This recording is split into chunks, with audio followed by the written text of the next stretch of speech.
Assalamualaikum warahmatullahi wabarakatuh. Selamat pagi semuanya. Perkenalkan, nama saya Muhammad Abdul Siregar. Kali ini kita akan membahas mengenai sejarah Asia Barat Daya atau Timur Tengah, di mana kita akan membahas mengenai kerajaan-kerajaan yang besar. Salah satunya itu kerajaan Turki Utsmaniyah. Mengapa kita mengambil kerajaan Turki Utsmaniyah? Karena kerajaan Turki Utsmaniyah ini berperan besar dalam menyebarkan agama Islam di dunia. Berikut ini merupakan posisi Turki yang sekarang. Dan ini adalah bendera Kesultanan Turki Utsmaniyah. Dan ini adalah lambang Kesultanan Turki Utsmaniyah. Ya, kita akan membahas sejarah berdirinya Kesultanan Turki Utsmaniyah. Jadi, Kesultanan Turki Utsmaniyah itu didirikan oleh bangsa Turki Utsmani setelah hancurnya bangsa Turki Saljuk yang telah berkuasa kurang lebih selama 250 tahun dari tahun 1055 sampai 1300 Masehi. Dan Kesultanan Turki Saljuk ini dipimpin oleh Sultan Alauddin Kaykobat, di mana Sultan Alauddin Kaykobat ini saat itu ingin menaklukkan Bizantium. Dia meminta bantuan kepada Ertugrul yang merupakan pemimpin dari Turki Utsmani. Ternyata mereka bekerja sama melawan Bizantium, mengalami kemenangan. Akibat dari kemenangan tersebut, maka Sultan Alauddin Kaykobat memberi hadiah kepada Ertugrul berupa wilayah di Asia Kecil dan memberinya hak untuk memperluas wilayah-wilayah kekuasaannya. Setelah Ertugrul wafat, Turki Utsmani dipimpin oleh anaknya Utsman. Dan setelah itu, Saljuk mendapat serangan dari Mongol. Akibat dari serangan bangsa Mongol ini, Sultanan Turki Saljuk mengalami kekalahan dan berubah menjadi dinasti-dinasti kecil yang dimana diambil kesempatan oleh Sultan Utsman untuk mengakui secara penuh bahwa dia menguasai daerah bekas dari Turki Saljuk.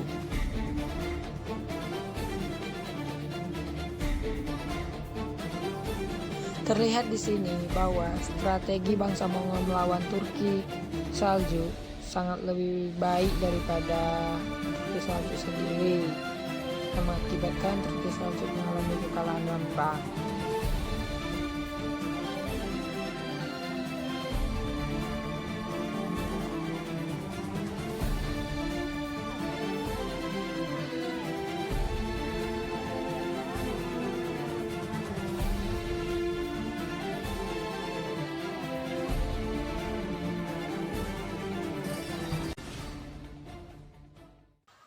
Jadi Ertugrul inilah pemimpin pertama dari Turki Utsmani dalam sejarah.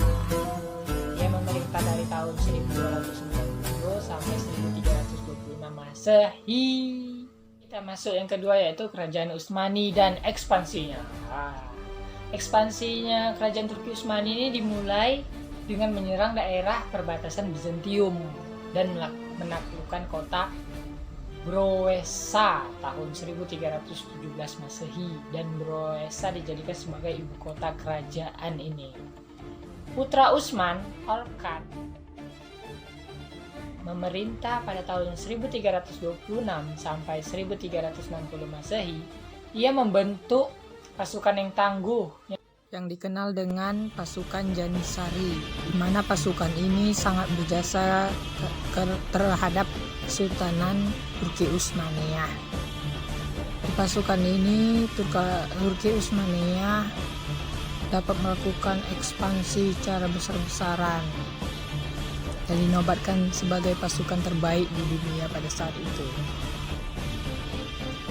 Kebijakan kemiliteran dikembangkan oleh keturunan dari Khan yaitu Sultan Murad I dengan membentuk korps pada pasukan Janisari.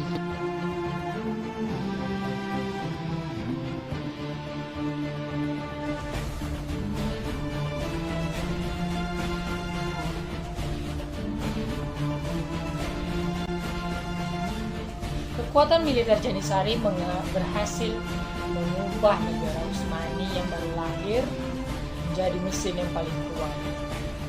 Jadi perluasannya lebih cepat di zaman Khan ini. Khan inilah dimulai perluasan wilayah yang lebih agresif dibandingkan pada masa Utsman.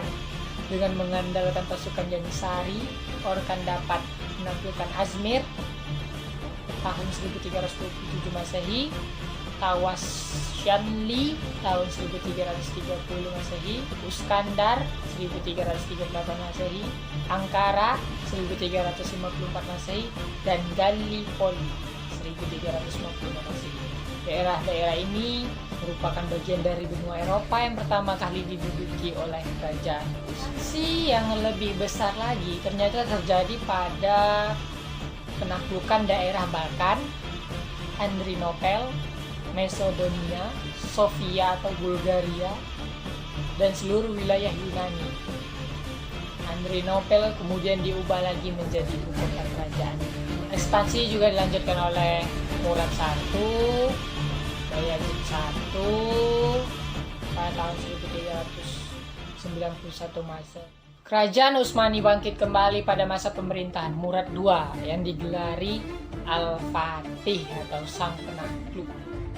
Pada zaman Sultan Muhammad Al-Fatih ini, ekspansi Turki sangatlah luas dan mampu menguasai wilayah-wilayah Romawi yang strategis seperti kota Konstantinopel.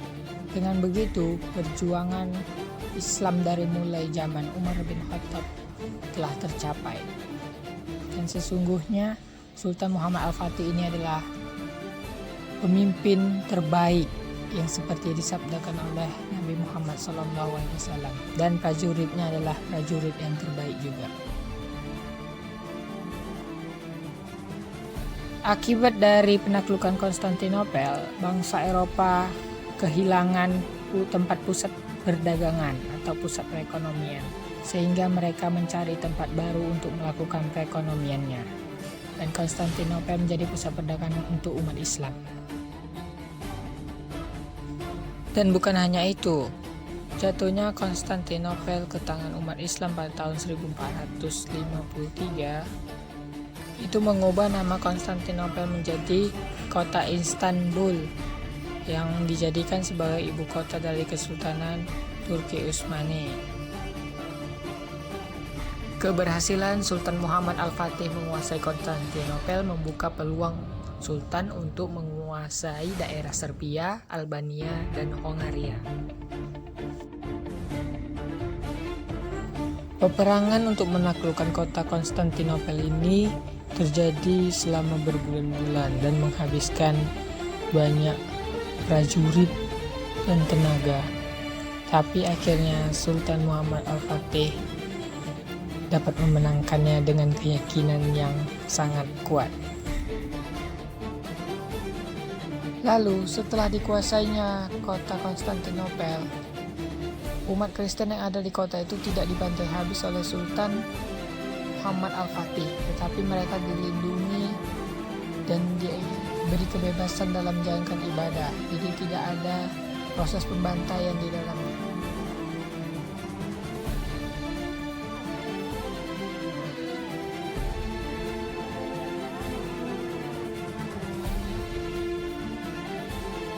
Meninggal Sultan Muhammad Al-Fatih digantikan oleh Bayazid II.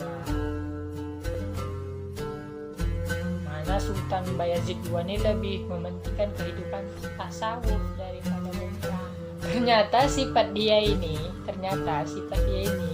nggak disetujui sama anggota keluarganya sendiri, rakyatnya, putra-putranya nggak suka. Kenapa? Karena dia tipenya si berdamai. Dia pun mengundurkan diri pada tahun 1512 Masehi. Jadi digantikanlah sama putranya Salim I pada tahun yang sama.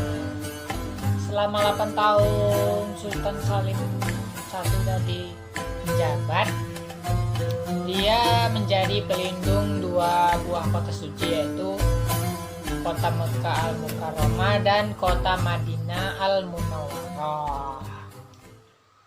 Puncak dari Kesultanan Turki Utsmani dicapai pada masa pemerintahan Sulaiman I, ya, karena ia berhasil membuat undang-undang yang mengatur masyarakat.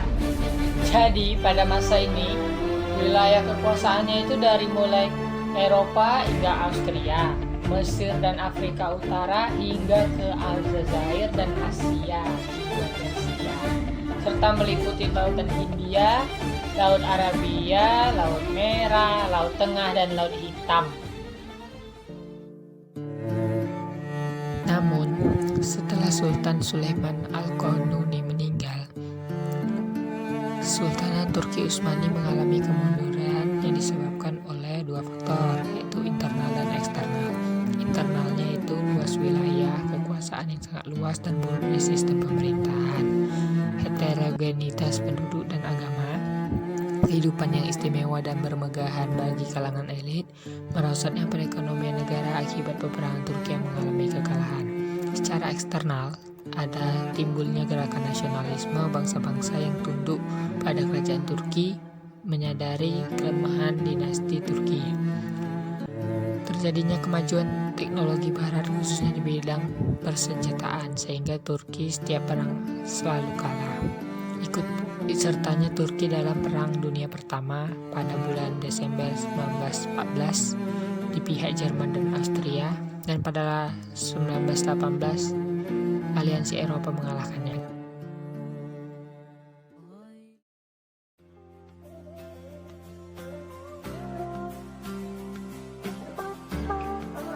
Ini merupakan peninggalan sejarah dari Kesultanan Turki Utsmaniyah, yaitu Masjid Hagia Sophia yang terletak di Istanbul, Turki, ibu kota negara Turki saat ini.